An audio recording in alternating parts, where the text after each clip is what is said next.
Part 1. You will hear a conversation between a man and a woman discussing the loss of a bag on board a plane. First, you have some time to look at questions 1 to 5.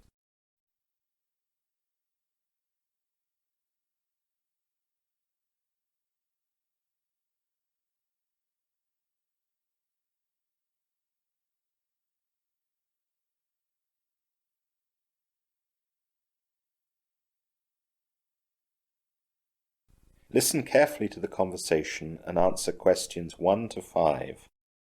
Pan Asian Airways, John speaking. Can I help you? Yes, please. I left something on one of your planes last night. I got this number from the operator. Is this the right number to call? Yes, madam, this is the right number. I just need you to tell me your name to start with so I can fill out a lost property form. Kirsty Allen. That's Kirstyanlen. Right, I've got that. Now, what happened last night? Well, I was on a flight last night from New York to London that landed at 12:30 a.m. We were delayed a while in New York, so that when we eventually landed, I was so tired that I accidentally left my handbag on the plane. Did you report this to anyone last night? No, I'm afraid not. I didn't notice until I got home, and then it was really too late to phone. Very well, madam. Let me take a few details for this form and I'll see what I can do. Okay, so the name was Kirsty Allen, and what's the address, please? 48 Wyndham Road, Richmond. Okay, the postcode? RI6GH7. Good, I've got that. Now, your telephone number. Well, my home number is 020-8927-7651, and my mobile is 077-54-897-432. Oh, I'm sorry, I didn't catch the second one. What was the mobile again? 077-54-897-432. Thanks. Now, do you know the flight number of the plane that you were on last night? Oh yes, hang on a second. I've got my boarding pass stub right here. The flight number was PA356. No, I'm sorry, PA365. That's it, 365. And does the boarding card stub say what seat you had? Oh yes, it was E6. And you said that it was New York to London Heathrow, is that right? Yes, that's right. Before the conversation continues, you have some time to look at questions 6 to 10.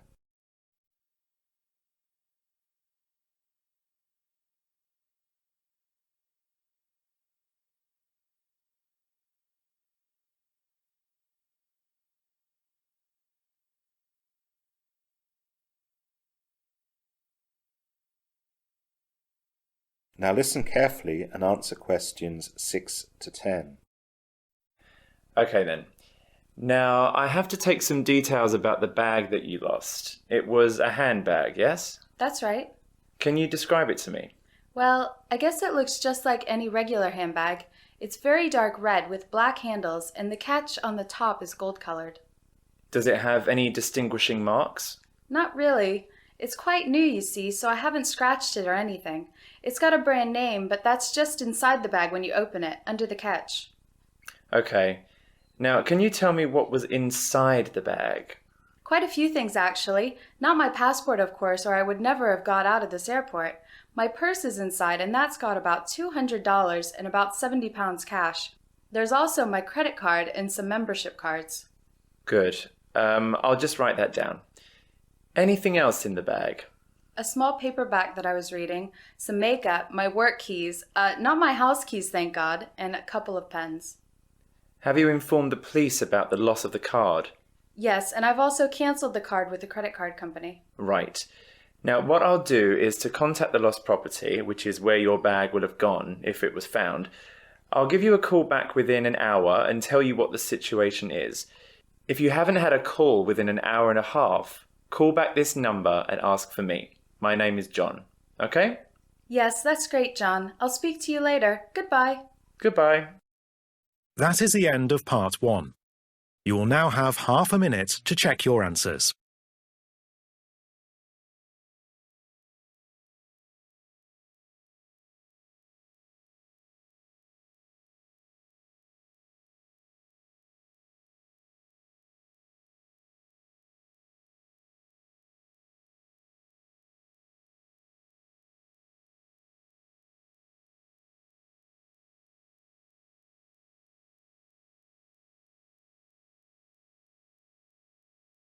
Part 2. You will hear a man giving a welcome speech to new students at the University of Wesley. First, you have some time to look at questions 11 to 14.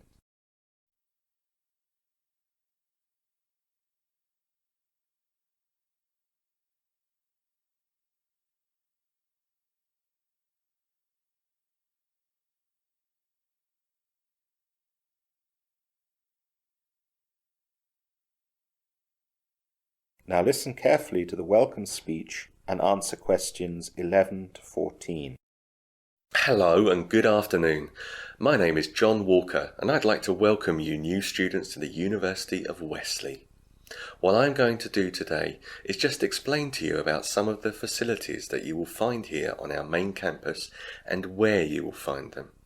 If you look at the map on the overhead projector, let me talk you through some of the locations before describing some of them in more detail. Well, at present we are in the university's main lecture hall. If you go out of the main front entrance, then you will see opposite across the car park the entrance for the focal point of a lot of university life for most students. This is, of course, the Students' Union. About 150 yards on the left of the Union, as you look at it from here, is another focal point for the students, though not as popular as the Union, the University Library. Behind the library is the main university refectory, where many students eat both lunch and dinner. On the other side of the Union is the college chapel, and behind that there is a small hall of residence. There are 3 other halls of residence behind the Students' Union. Behind the hall that we are in now is the sports hall and grounds, and either side of us are academic departments with lecturers' offices, lecture halls and various labs. You will find it all a bit confusing at first, but you'll get to know your way around fairly quickly. You now have some time to look at questions 15 to 20.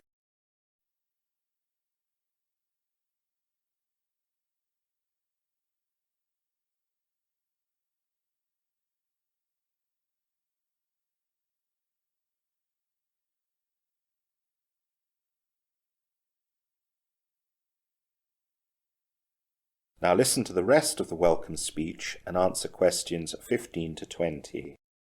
I'd like now to talk about a few important places on the campus. All students must belong to the Students' Union if they wish to use any of its services. It is very cheap and we certainly recommend that you join. The Union provides a bookshop covering all the course books at the university, plus lots of other titles for a range of interests. You can eat and drink at the Union. There is a Fat Phillips on the ground floor serving a wide range of fast foods and drinks. Then there is the main Union bar up on the first floor. This is where the Union parties, dances and balls are held, and there's a pizza corner where cheap and large pizzas can be served up in a few minutes. Other areas that will be of interest to students are the welfare office, the travel office and the club's office. The club's office will get you in touch with all the clubs that are part of the Students' Union. These clubs vary from football to drama to potholing to beer drinking. There really is something for everyone. The Union opens up at 8 AM every day and closes at 12 midnight, unless there are any functions going on later. I'd like to move on to the library now. This is where a lot of you will, I hope, be spending a lot of time over the next 3 or 4 years working and doing research. Of course, this isn't as exciting as the social aspects of university life, but of course it really is the main reason that you're all here. I therefore urge you to get over there as soon as you can, as you have to register, and then you can have a look around. During the first 2 weeks of the academic year, that is, now, there are tours every 2 hours aimed at familiarising new students to all the services that the library offers. The library is open from 9 AM to 9 PM, though it stays open later during final exams. As I said earlier, the refectory is behind the library. The refectory offers a range of cheap meals at lunchtime and in the evenings. It is open from 12 noon to 3 PM for lunch, and from 6 PM to 8:30 PM for dinner. They try to offer a variety of food from favourites to healthy options to ethnic foods, and there is always a choice for vegetarians and vegans. The university sports hall is one of the most used buildings at the university. To use the hall or the grounds, you must be a member of the athletic union, which is part of the students' union. Again, this costs very little and will allow you to use all university sports facilities, represent university teams, and it fully insures you during your membership of the athletic union. This is really excellent value. For departments and academic facilities, there isn't enough time to go through all of them, but your respective departments should furnish you with maps and information that will satisfy your needs. For all services offered at the university, I recommend that you purchase a Discount Plus card. This card costs £50 and lasts for the academic year. It will then give you discounts on all services at the university. For instance, a £4 meal at the refectory would be reduced to £2.50. It will also give free usage of the late night minibus that the university runs to places off campus, which normally costs £1. You can see that it wouldn't take very long to make it worthwhile. The cards can be bought at the Students' Union. Well, that's what I have to say for the moment. Now, are there any questions? That is the end of part 2. You now have half a minute to check your answers.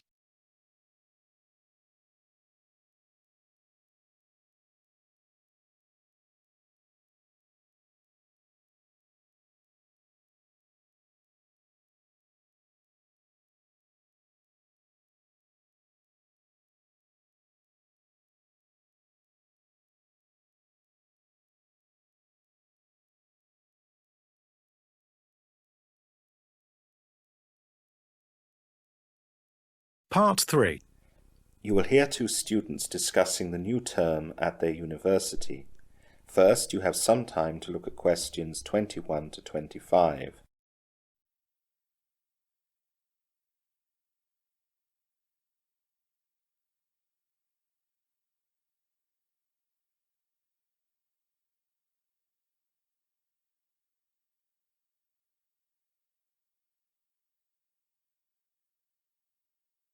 Now listen carefully and answer questions 21 to 25. Hey John, I didn't know you were here at the university yet. When did you get here? Oh, just yesterday. Thursday. I've got some stuff to get sorted out for the start of my second year, as I've just got some new subjects. Today I've had to sort out my timetable. It seems like I've got quite a lot to do this year. When did you get here? I've been here since Tuesday. What classes are you doing this year then? Well, I'm continuing economics, of course, and as that's my major, but I'm taking an extra maths class, and I'm dropping Spanish so I can take up French. What about you? My major's the same as yours, of course, but I'm going to continue the same classes as last year, as I like them so much. They're history and music. What's your Monday timetable like? Well, at 9, it looks like I've got French for 3 hours. That's going to be a tough start to the week. Yeah, I can't imagine it worse. I've got history for 3 hours, which will kill me. The good thing for me is that I've got free in the afternoon, which will relax me after that morning. No such luck for me, though. I've got that extra maths class starting then, so I'll be hard at work all day on Mondays. Yeah, I don't envy you that. Still, the extra maths will really help your economics in the long run. I know. That's why I'm taking it this year. Last year I really struggled with all the maths that I didn't understand in the economics, but hopefully this year that will all change. What about sport? What have you chosen to do on the Wednesday sports afternoons? Are you sticking with rowing? I'd love to, but the rowing club storeroom got broken into and the boats were damaged, so it's not possible till the club can get enough money to repair or replace the boats. They're really expensive, so that'll take quite a long time. So, as I can't do that, I'm going to try out squash. What about you? I'm going to do the same as last year. Volleyball. That's good, as it's in the main sports hall like the squash. I'll be able to see you a lot this year. Yeah, it looks like that. You can help me with the maths that I don't understand. Maybe. For a small fee, of course. You now have some time to look at questions 26 to 30.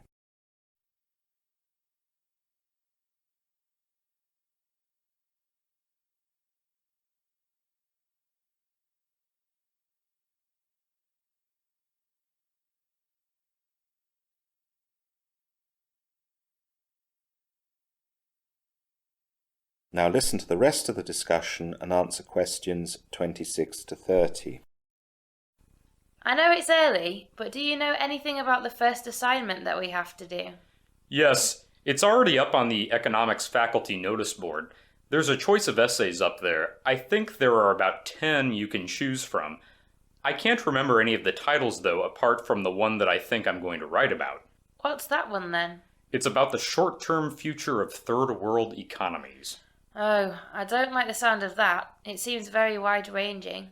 It is, but remember that I spent some of the summer vacation traveling in Africa and Asia, so that made me more interested in the subject, and I've also got some first-hand ideas on the subject. Does the essay list mention how long the essays have to be and the deadlines? Yes, you remember that last year all the essays had to be 3,000 words in length? Well, that's gone up by 1,000 words. Oh no, they'll take ages. I know. I was hoping that they'd stay at 3,000 words or only go up to 3,500. But no luck, I'm afraid. What about the deadline? The first one has to be in by the 30th October, and the second by the 30th November. It looks like one essay a month like last year. Well, at least that hasn't changed. But as it's at the end of September now, that leaves only a month to get the first one done. I'm going to have to get onto that straight away. Yes, you'd better. If you want to talk about it, I'm going to be at the campus cafeteria at 1:30 for lunch. We could go over some questions. I can't then, as I'll be in the sports hall working out. How about 3 this afternoon at the economics common room? That seems okay. We'll be right by the economics course office where the questions are, so that'll be convenient for checking up on them. Okay, see you then. Bye. Bye. That is the end of part 3. You now have half a minute to check your answers.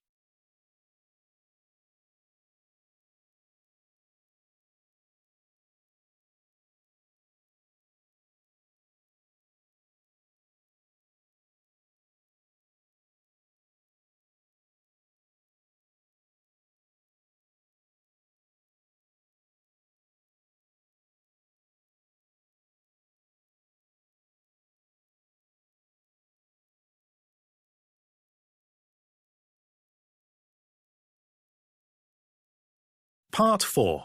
You will hear part of an environmental sciences lecture. First, you have some time to look at questions 31 to 34.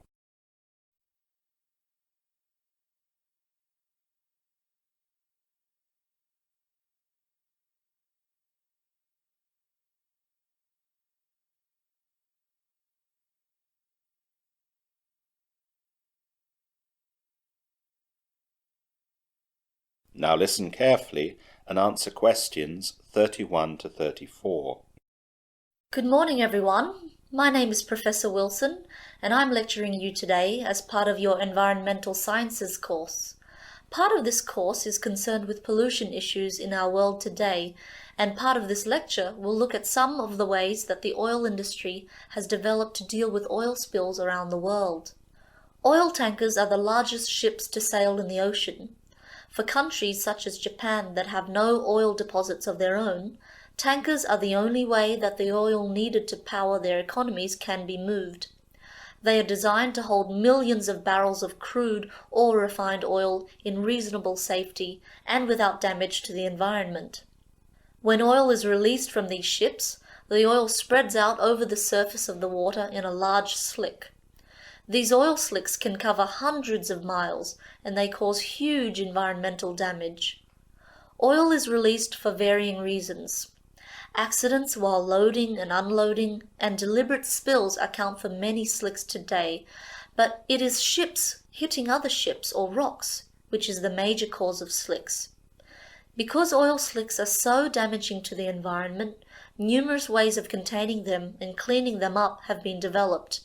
In previous years, slick cleaners would sometimes try to set fire to the slicks and burn them off, but this is rarely done nowadays because, surprisingly, nearly all oil slicks consist of compounds that aren't flammable. Combustibility comes after refining. You now have some time to look at questions 35 to 40.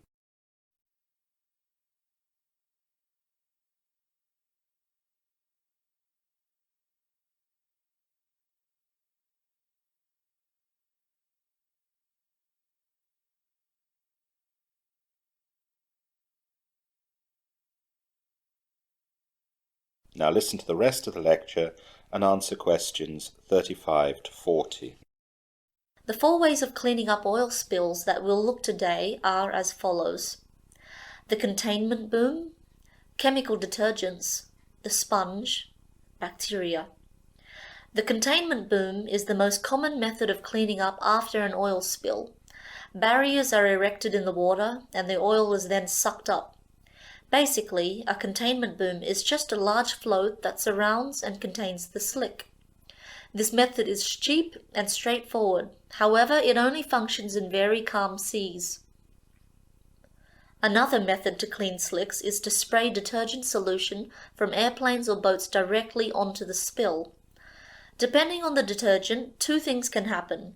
One possible result is that the oil can break up into clumps, which sink to the bottom of the ocean. Although these clumps are themselves hazardous, the problems caused by the clumps are much easier to deal with than the problems caused by oil slicks.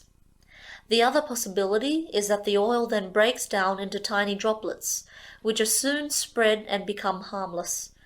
This method is well suited to dealing with the larger slicks. A negative aspect is that often the chemicals remain in the water and they can kill fish and other marine life. A Berlin-based company has developed an alternative method for cleaning up oil spills. EcoCarbon has invented a giant sponge made of lignite resin that sucks up the oil, preventing it from harming the environment. The sponge comes as a mat, which contains crushed coal, whose small granules can soak up large amounts of oil. The process is safe and cheap. The sponges have so far withstood small-scale testing in pools of water with miniature oil slicks. A unique advantage is that once the oil is absorbed onto the mat, it remains fixed there permanently. The downside, however, is that the mats become toxic waste. Scientists are also trying to improve other methods to fight oil spills. At the scenes of oil spills around the world, they've found bacteria that seem to have an appetite for the toxic black sludge. Now, the scientists are breeding these bacteria and studying them to determine which is most effective at reducing oil levels. Eventually, they hope to put the best bacteria to work in helping clean up after oil spill disasters. The bacteria actually use the oil as food. As the bacteria reproduce, they eat more and more of the oil slick until it finally vanishes. Eventually, this method should be cheap, easy to administer, and be completely eco-friendly, as when the slick is gone, the bacteria's food source is gone and they die, leaving nothing behind at all. So far, this method has no discernible drawbacks. Well, that's the end of the section of the lecture on cleaning up spills. This subject is an optional question for your course. You'll find the reading lists and essay questions on the faculty notice boards, along with the deadline for submission. If you choose it, seminars will be held at a later date. That is the end of part 4. You now have half a minute to check your answers.